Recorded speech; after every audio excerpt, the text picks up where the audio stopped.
कपित्थजम्बूफलचारुभक्षणम् उमासुतं शोकविनाशकारकं नमामि विघ्नेश्वरपादपङ्कजम्। गुरुर्ब्रह्मा गुरुर्विष्णु गुरुर्देवो महेश्वरः गुरु साक्षात् परब्रह्म तस्मै श्रीगुरुवे नमः। अखण्डमण्डलाकारं व्याप्तं येन चराचरं तत्पदं दर्शितं येन तस्मै श्रीगुरुवे नमः। सर्वमङ्गलमाङ्गल्ये शिवे सर्वार्थसाधिके शरण्ये त्र्यम्बके गौरी नारायणी नमोस्तुते। मनोजवं मारुततुल्यवेगं जितेन्द्रियं बुद्धिमतां वरिष्ठं वातात्मजं वानरयूथमुख्यं श्रीरामदूतं शरणं प्रपद्ये। कालहरो हर कष्टहरो हर दुःखहरो दारिद्र्यहरो नमामि शंकर भजामि शंकर हर हर शंकर तव शरणम्। वंशे विभूषितकरा नवनीरधावा पीताम्बरादरुणबिम्बफराधरोष्टा पूर्णेन्दुसुन्दरमुखादरबिन्दुनेत्रात् कृष्णात् परं किमपि तत्त्वमहं न जाने। राधा मेरी स्वामिनी मैं राधे जुको दास जन्म जन्म मोहि दीजियो श्री वृंदावन को। शांताकारं भुजगशयनं पद्मनाभं सुरेशं विश्वाधारं गगनसदृशं मेघवर्णं शुभांगं लक्ष्मीकान्तं कमलनयनं योगविद्यानगम्यं वन्दे विष्णुं भवभयहरं सर्वलोकैकनाथं। श्रीविष्णवे नमः। गोविंद गोविंद हरे मुरारे गोविंद गोविंद मुकुंद कृष्ण गोविंद गोविंद रथांगपाणे गोविंद दामोदर माधवेति। कृष्णचंद्र भगवान की कार्ति महात्म्य की जय जय श्री राधे। कार्तिक मास महात्म का 26वां अध्याय। श्री विष्णु जी की कृपा से आज तुमको रहा बता। कृष्णचंद्र भगवान की। इस प्रकार से देवगणों के ऐसे वचन सुनकर धर्मदत्त ने कहा, सभी मनुष्य भगवान विष्णु की प्रसन्नता के लिए विधिवत यज्ञ दान व्रत तीर्थ तथा तप आदि करते रहे, किंतु ऐसा कोई सरल उपाय बताओ जिसके करने से इन सब का फल प्राप्त हो सके। तब गणों ने कहा, हे द्विज श्रेष्ठ, हे ब्राह्मण, आपका प्रश्न बहुत श्रेष्ठ है। हम आपको भगवान विष्णु को शीघ्र ही प्रसन्न करने वाला उपाय बताते हैं, विधि बताते हैं। ध्यान से सुनो। हम इतिहास के सहित प्राचीन वृत्तांत सुनाते हैं, सावधानी से सुनना। प्राचीन काल में कांचीपुरी में चोल नामक चक्रवर्ती राजा राज्य करता था। उसके नाम से उसके देश का नाम भी चोल देश प्रसिद्ध हो गया। राजा चोल के राज्य में कोई भी प्राणी दरिद्री, दुखी, पापी व रोगी न था। यह सब राजा के यज्ञ करने का प्रभाव था। ताम्रपर्णी नदी के दोनों किनारों पर स्वर्ण के यज्ञ स्तंभित शोभित थे। हे द्विजवर, एक दिन राजा भगवान विष्णु के पास गए। भगवान उस समय शेष शैया पर योग निद्रा के वश में सो रहे थे। राजा ने उनकी मणियों, मोतियों और अनेकों प्रकार के स्वर्ण के दिव्य फूल पुष्पों से पूजन किया। वह साष्टांग प्रणाम करके भगवान के चरणों के पास ही बैठ गया। थोड़ी देर के बाद राजा ने अपनी नगरी कांचीपुरी के ब्राह्मण विष्णुदास को वहां पर आते हुए देखा। विष्णुदास भगवान की पूजा के लिए तुलसी दल और जल का लोटा हाथ में लेकर के आया हुआ। विष्णुदास ने वहां आकर भगवान को विष्णु सूक्त के द्वारा, पुरुष सूक्त के द्वारा, मंत्रों के द्वारा स्नान करवाकर तुलसी के मंजरी, तुलसी के दलों से उनका विधि पूर्वक पूजन किया। विष्णुदास के चढ़ाए हुए तुलसी दलों से, तुलसी की मंजरी से राजा के चढ़ाए हुए सभी मणि, मोती, स्वर्ण के फूल ढक गए। राजा यह देखकर क्रोध में भरकर बोला, ढोंगी मूर्ख ब्राह्मण, तूने मेरी चढ़ाई हुई मणियों, मोतियों व सोने के फूलों को तुलसी दल वह अपने सारे फूलों से ढक दिया। तू भला भक्ति करना क्या जाने, क्योंकि तूने मेरे किए हुए विचित्र श्रृंगार को बिगाड़ा है। राजा की बात सुनकर विष्णुदास को भी क्रोध आ गया और वह राजा के गौरव को तुच्छ समझकर कहने लगा, हे राजन, तुम भक्ति करना नहीं जानते, तुमको अपने धन पर घमंड है। बताओ कि आज से पहले तुमने भगवान के कितने व्रत व तप किए। देवगणों ने कहा। ब्राह्मण के ऐसे वचन सुनकर राजा ने घमंड से हंसकर कहा, हे ब्राह्मण, भगवान की भक्ति के अभिमान से यदि तो ऐसी बात कह रहा है तो मैं पूछता हूँ कि तेरे जैसे भिखमंगे ब्राह्मण में भगवान की भक्ति ही कितनी है, क्योंकि तुमने आज तक भगवान की प्रसन्नता के लिए कुछ भी नहीं किया, न तो कोई मंदिर ही बनवाया। तुम भला इस प्रकार की भक्ति का जैसे कि तुम कर रहे हो क्या गर्व करते हो, क्या अभिमान करते हो। यहाँ जितने भी ब्राह्मण बैठे हैं मेरी बात को ध्यान से सुने और देखें कि भगवान विष्णु के दर्शन मुझे होते हैं या तुझे होते हैं। इसके बाद दोनों में भक्ति के संबंध में आप लोग जान लेंगे। इस प्रकार से देवगणों ने कहा। ऐसा कहकर राजा अपने महल में चला गया और वहां जाकर उसने अपने पुरोहित मुदगल को आचार्य बनाकर विष्णु यज्ञ करना आरंभ किया। उसने उस यज्ञ में अनेक ऋषि महर्षियों को बुलवाया, उनको बहुत सा अनाज धन आदि दक्षिणा दी। उधर विष्णुदास भी अपने मंदिर में ही रहकर भगवान की प्रसन्नता के लिए व्रत करने लगा। उसने श्री सूक्त से, पुरुष सूक्त से, तुलसी की मंजरी से, गंगा जल से भगवान जी का अभिषेक किया, पूजन किया। उसने माघ तथा कार्तिक मास में व्रत किए, तुलसी के वन का पूजन किया और एकादशी को भगवान विष्णु के द्वादशाक्ष मंत्र ओम नमो भगवते वासुदेवाय मंत्र का जाप किया। वह भगवान को प्रसन्न करने के लिए गीत गाता रहा, नित्य गिरता रहा, ताली बजाता, सेवा करता, नित्य प्रति व्रत करता था, भूमि पर सोता, हर समय भगवान को प्रसन्न करने के लिए एकादशी के व्रत भी करता और उन व्रतों के नियमों का पालन भी किया और उद्यापन भी किया। और इस प्रकार राजा चोल और विष्णुदास के द्वारा आराधना करते हुए बहुत दिन बीत गए। बोल विष्णु भगवान कृष्ण नाम का आसरा, कृष्ण नाम का ध्यान। 27वां अध्याय अब लिखने लगा महान। इस प्रकार से गणों ने कहा, विष्णुदास एक दिन भोजन तैयार करके भक्ति में तल्लीन था और कोई उसका भोजन चुरा कर ले गया, लेकिन सायकाल की आराधना हो सके और व्रत भंग न हो इसलिए उसने उस दिन दोबारा भोजन तैयार नहीं किया। श्री नारद जी ने कहा, राजन, इस तरह लगातार 7 दिन तक कोई दूसरा उस ब्राह्मण का भोजन चुराता रहा। तब वह हैरान होकर सोचने लगा कि यह तो बड़ी विचित्र घटना है कि न जाने कौन हर रोज मेरे भोजन को चुरा कर ले जाता है, फिर भी इस देव स्थान को छोड़ना नहीं चाहिए। अगर मैं भोजन बनाकर खा लेता हूँ तो देर हो जाएगी और पूजा में विघ्न हो जाएगा, अतः मुझे भोजन बनाकर तुरंत खाना नहीं चाहिए। बिना भगवान को भोग लगाए वैष्णव को, गृहस्थियों को भोजन नहीं करना चाहिए। अगर 7 दिन बिना भोजन के बीत गए तो आज एक दिन और सही, आज मैं भली भांति भोजन की रक्षा करूंगा और देखूंगा कि हर रोज इस भोजन को कौन चुरा कर ले जाता है। ऐसा सोचकर विष्णुदास भोजन तैयार करके भोजन के पास ही छिपकर बैठ गए। उसने थोड़ी देर के बाद देखा कि वहां एक चांडाल आया जिसका शरीर बहुत दुर्बल था, उसके शरीर पर केवल चमड़ी ही चमड़ी दिखती थी। जब वह चंडाल भोजन चुरा कर चला गया तो विष्णुदास ने उसे पुकारा, हे भाई जरा रुको, यह रूखा भोजन ले जाकर क्या करोगे, घी तेल तो लेते जाओ। ऐसा कहकर वह श्रेष्ठ ब्राह्मण आगे को बढ़ा।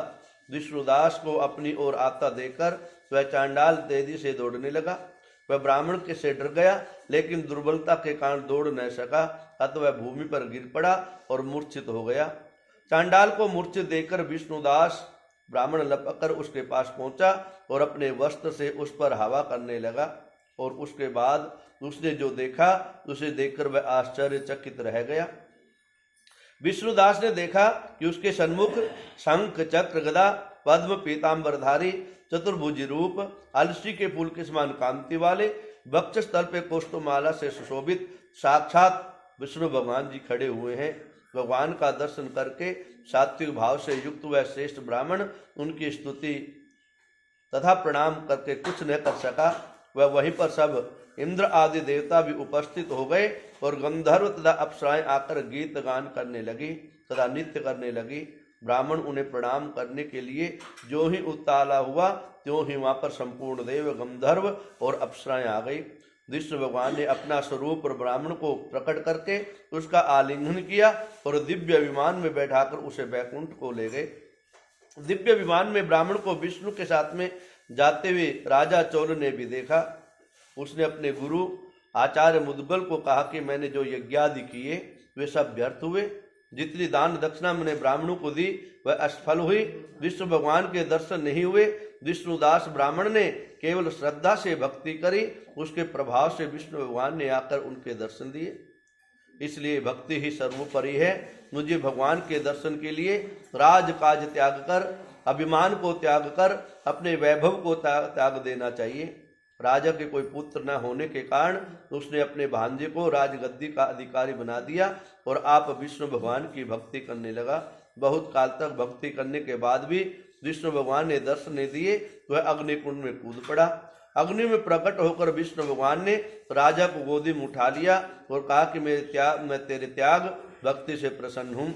उसका आलिंगन करके उसको दिव्य विमान में अपने साथ बिठाकर बैकुंठ को ले गए। विष्णु जी के ने अपने समान रूप वाले ब्राह्मण को पुण्यशील और राजा चोल को सुशील नाम देकर दोनों को अपना द्वारपाल बना लिया। बोलो कृष्णचंद्र भगवान की, बोलो कार्तिक महात्म की जय। आवड़ा नम्मी को सुना दो।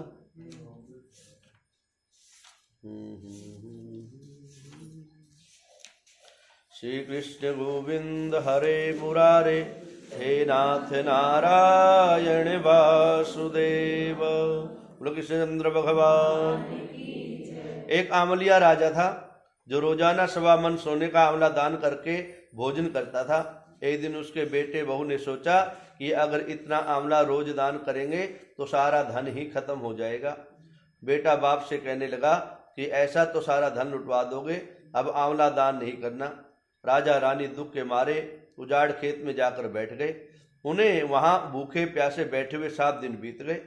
राजा आंवला दान नहीं कर सका और आंवला दान किए बिना खाना कैसे खाए। तब भगवान ने सोचा कि अगर मैं इसका सत्य नहीं रखूंगा तो दुनिया में कोई मुझको नहीं मानेगा। भगवान ने राजा से सपने में कहा कि तू उठ और देख, तेरे महल के जैसा ही राजपाट हो रहा है। आंवले का पेड़ उग रहा है, उठकर आंवला दान करो और भोजन जीमो। राजा रानी ने उठकर देखा तो पहले जैसा ही राजपाट सोने का आंवला हो रहा था। वे लोग रोजाना पहले की तरह 1.25 मन सोने का आंवला दान करने लगे। उधर बेटे बहू के अन्नदाता के बैर पड़ गया। आसपास के लोग कहने लगे कि जंगल में एक आंवलिया राजा रहते हैं, उनके पास चले जाओ, वे तुम्हारे दुख दूर करेंगे। वे लोग वहां पर पहुंचे तो रानी ने ऊपर से देखा, अपने आदमी से कहा कि इनको काम पर रख लेना, इनसे काम तो कम करवाओ और मजदूरी ज़्यादा देना। एक दिन रानी ने अपनी बहू को बुलाकर कहा कि मेरा सर धो दो।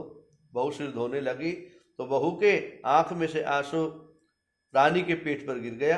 रानी ने पूछा कि बहू तो रोने कैसे लगी, जैसी बात तो बता। बहू बोली कि मेरी सास की पीठ पर भी ऐसा ही एक मस्सा था, वह भी 1.25 मन आंवला रोजाना दान करती थी। हमने उन्हें आंवला दान करने नहीं दिया और घर से निकाल दिया। तो सास बोली कि हम ही तुम्हारे सास और ससुर हैं, तुमने तो हमें निकाल दिया लेकिन भगवान ने हमारा सत रखा। हे भगवान, जैसे राजा रानी का सत रखा वैसे सबका रखना। कहते सुनते हुंकारा भरते अपने सारे परिवार का रखना। बोलो कृष्णचंद्र भगवान। श्रीमन नारायण नारायण नारायण, भगवन नारायण नारायण, जने लक्ष्मी नारायण नारायण नारायण, सत्य नारायण नारायण, सत्य नारायण नारायण।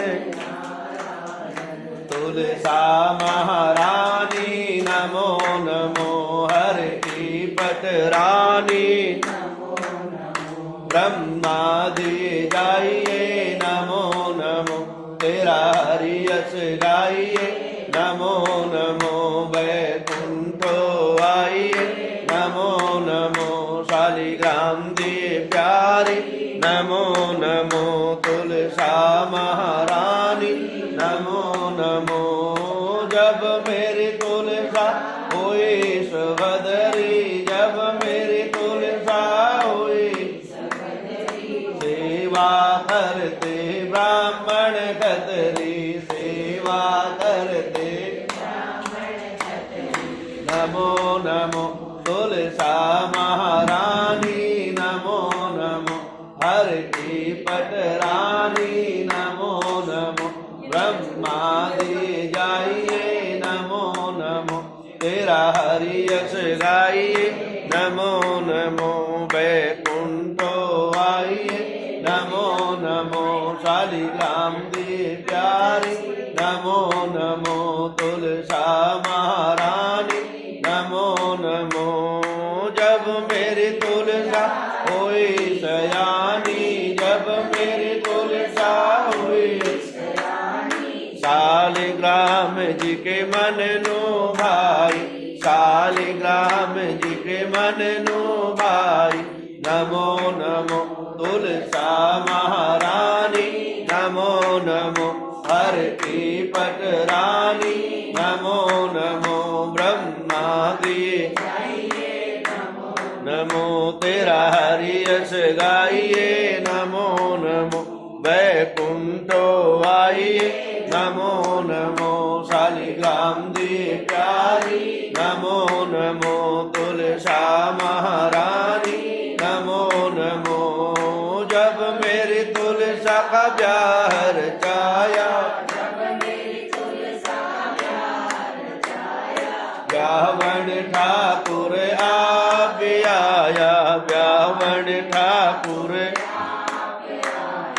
नमो नमो तुलसा महारानी नमो नमो हर की पटरानी नमो नमो ब्रह्मादि जाइए नमो नमो तेरा हरि यश गाइए नमो नमो वैकुंठो आइए नमो नमो शालिग्राम दी प्यारी नमो नमो तुलसा महारानी नमो नमो जब मेरी तुलसा लैया लावा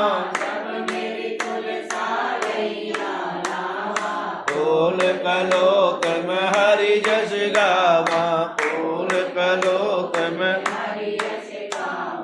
नमो नमो तुलसा महारानी हर की पटरानी नमो नमो ब्रह्मादि जाइए नमो नमो तेरा हरि यश गाइए नमो नमो वैकुंठो आइए नमो नमो शालिग्राम दी प्यारी नमो नमो तुलसा महारानी नमो नमो जब मेरी तुलसा बैठी डोले जब मेरी तुलसा बैठी डोले राम जी का तन मन डोले श्याम जी का तन मन डोले नमो नमो तुलसा महारानी नमो नमो हर की पटरानी नमो नमो ब्रह्मादि जाइए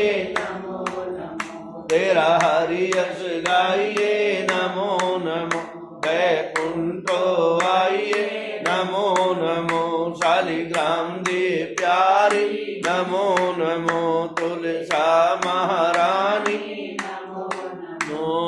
जब मेरी तुलसा आई द्वारे जब मेरी तुलसा आई द्वारे राम जी के भजन गाड़े श्याम जी के भजन गाड़े नमो नमो तुलसा महारानी नमो हर की पटरानी नमो नमो ब्रह्मादि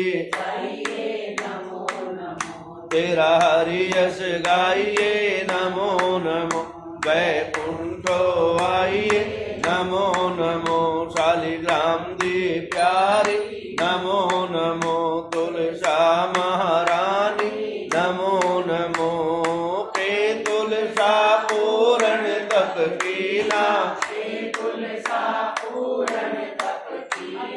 शालिग्राम पति वर लीना शालिग्राम पति वर नमो नमो तुलसा महारानी हर की पटरानी नमो नमो ब्रह्मादि गाइए नमो नमो तेरा हरि यश गाइए नमो नमो बैकुंठो आइए नमो नमो शालिग्राम दी प्यारी नमो नमो तुलसा महारानी नमो नमो छप्पन भोग छत्तीसो छप्पन भोग छत्तीसो मेवा बिन तुलसा हरिये कन भावे बिन तुलसा हरिये कन भावे नमो नमो तुलसा महारानी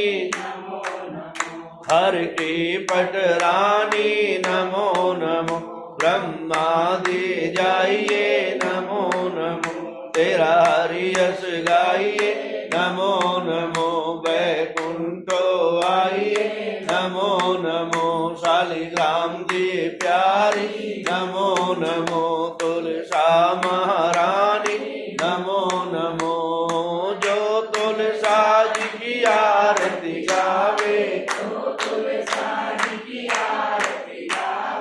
बसे बैकुंठ परम पद पावे बसे बैकुंठ परम पद नमो नमो तुलसा महारानी नमो नमो हर की पटरानी ब्रह्मादि जाइए नमो नमो तेरा हरि यश गाइए नमो नमो बैकुंठो आइए नमो नमो शालिग्राम दी प्यारी नमो नमो तुलसा महारानी नमो नमो बोलो तुलसी मैया की कृष्ण कन्हैया की जय जय जय श्री राधे।